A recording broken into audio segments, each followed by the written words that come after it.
Another way to use Google Drive is for collaborative projects between students.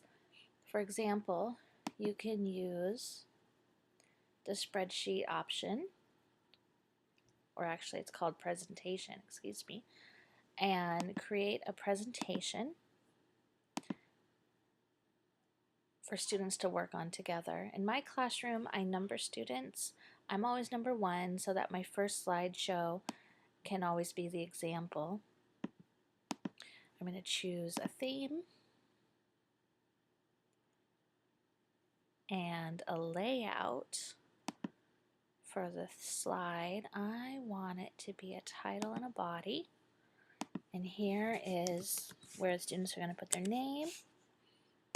And down here, I want them to describe themselves, to use this as a get to know you activity for the beginning of the school year.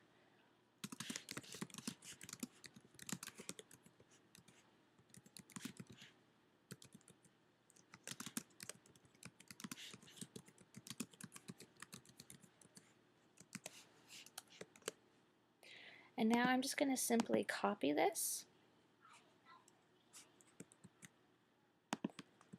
and duplicate.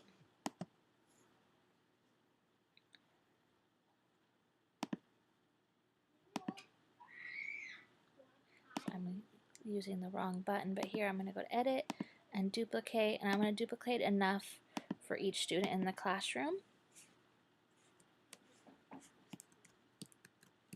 And I can just go through command copy and paste and have one for each student. So Amanda would be number 1, Bob would be number 2, and whenever I do a presentation, they're always just going to go to the slide that has their number and they will edit theirs. All the students in your classroom can be editing the document at the exact same time.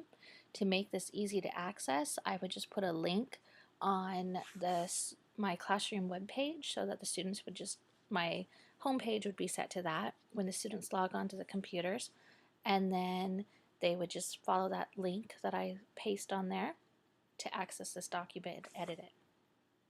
And then we would share it as a classroom. We can do the presentation.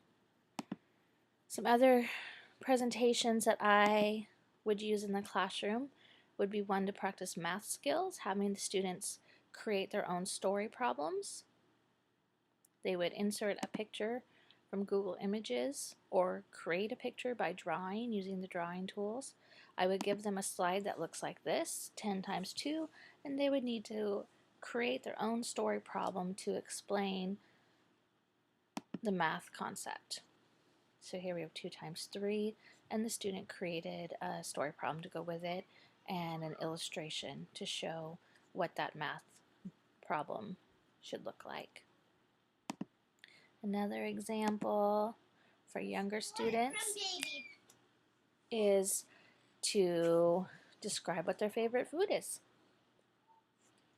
And again, this is very simple for students to use. I've done it with students as young as kindergarten.